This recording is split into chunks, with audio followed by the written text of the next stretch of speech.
ആതുര സേവനം ഒരു കച്ചവടമായി മാറിയ ഈ കാലഘട്ടത്തിൽ ലാഭേച്ഛയില്ലാതെ പാവപ്പെട്ട രോഗികൾക്ക് ആശ്വാസമായി മാറിയ ചില മനുഷ്യരുണ്ട്.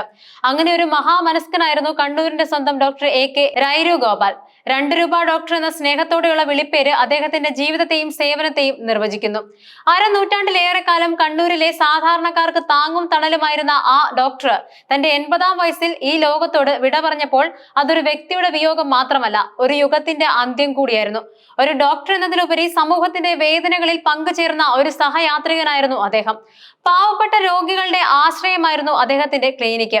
നഗരത്തിലെ വലിയ ആശുപത്രികളിൽ പോയി ചികിത്സ തേടാൻ കഴിയാത്തവർക്ക് താണ മാണിക്യക്കാവിന് സമീപത്തുള്ള അദ്ദേഹത്തിന് ചെറിയ ക്ലിനിക് ഒരു ദേവാലയം പോലെയായിരുന്നു.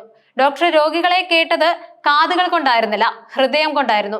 മരുന്ന് കുറിക്കുമ്പോൾ അത് രോഗിയുടെ ശരീരത്തിനുള്ളതല്ല, മറിച്ച് മനസ്സിനുള്ളിൽ ആഴത്തിൽ പതിഞ്ഞ വിഷാദങ്ങൾക്കും ആശങ്കകൾക്കും കൂടിയുള്ളതായിരുന്നു. ഡോക്ടർ രൈരു ഗോപാലിന്റെ സേവന മനോഭാവത്തിന് പിന്നിൽ ഒരു കുടുംബ പാരമ്പര്യമുണ്ട്. കണ്ണൂരിലെ പ്രശസ്തനായ ഡോക്ടർ AG നമ്പ്യാരുടെ മകനായിരുന്നു അദ്ദേഹം. പണം ഉണ്ടാക്കാനാണെങ്കിൽ മറ്റെന്തെങ്കിലും ജോലിക്ക് പോകാമെന്നും ആതുര സേവനം ഒരു ധാർമ്മികമായ ഉത്തരവാദിത്തമാണെന്നും പിതാവ് അദ്ദേഹത്തെ പഠിപ്പിച്ചു. ഈ ഉപദേശം അക്ഷരം പ്രതി അനുസരിച്ചുകൊണ്ടാണ് രൈരു ഗോപാൽ തന്റെ ജീവിതം മുഴുവൻ ജനങ്ങൾക്കായി മാറ്റിവെച്ചത്.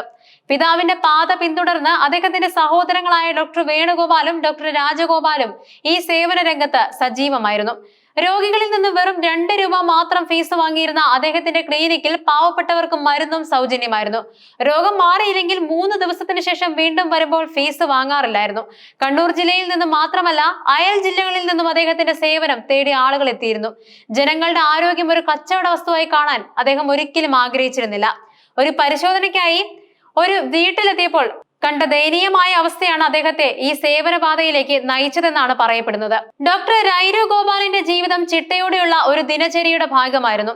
പുലർച്ചെ 2:15 എഴുന്നേൽക്കുന്നതോടെയാണ് ഒരു ദിവസം ആരംഭിക്കുന്നത്. ആദ്യം പശുത്തൊഴുത്ത് വൃത്തിയാക്കി പശുക്കളെ കുളിപ്പിച്ച് പാൽ കറന്നെടുക്കും. അതിനുശേഷം കുളി കഴിഞ്ഞ് പൂജാമുറിയിൽ പ്രാർത്ഥന. പുലർച്ചെ 5:30 മുതൽ പത്രം വായനയും പാൽ വിതരണവുമായിരിക്കും. ജോലിക്ക് പോകേണ്ട കൂലിപ്പണിക്കാർക്കും തൊഴിലാളികൾക്കും വിദ്യാർത്ഥികൾക്കും തടസ്സമാകാത്ത രീതിയിൽ പുലർച്ചെ 6:30 മണിയോടെ അദ്ദേഹം രോഗികളെ പരിശോധിക്കാൻ തുടങ്ങും. ആദ്യകാലങ്ങളിൽ പുലർച്ചെ 3 മണിക്ക് തന്നെ പരിശോധന ആരംഭിച്ചിരുന്നു. ഒരു ദിവസം 300-ലധികം രോഗികൾ അദ്ദേഹത്തിന്റെ അടുത്ത് എത്തിയിരുന്നു. രോഗികളുടെ സമയം വിലപ്പെട്ടതാണെന്ന് അദ്ദേഹം മനസ്സിലാക്കി. അതുകൊണ്ടാണ് ഇത്രയും നേരത്തെ പരിശോധന ആരംഭിച്ചത്. അരനൂറ്റാണ്ടിലേറെ നീണ്ട സേവനത്തിന് ശേഷം ഏകദേശം 1 വർഷം മുൻപാണ് ഡോക്ടർ തന്റെ ക്ലിനിക്ക് അടച്ചത്.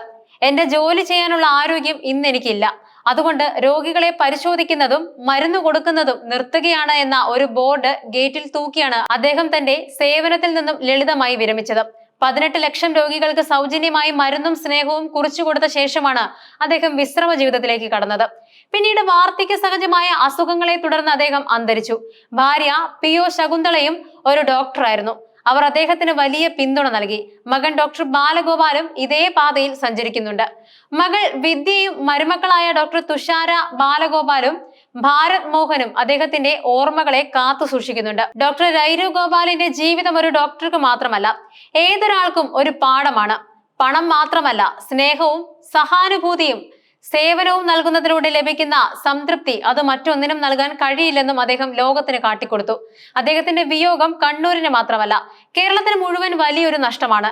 ലാഭത്തെക്കാൾ ഉപരി സേവനത്തിന് പ്രാധാന്യം നൽകിയ ഈ മഹാമനുഷ്യന്റെ ഓർമ്മകൾ വരും തലമുറകൾക്ക് എന്നും പ്രചോദനമായിരിക്കും. അദ്ദേഹത്തിന്റെ ജീവിതം ആതുര സേവന രംഗത്ത് പ്രവർത്തിക്കുന്നവർക്ക് ഒരു മാർഗദർശിയായി എക്കാലവും നിലകൊള്ളും.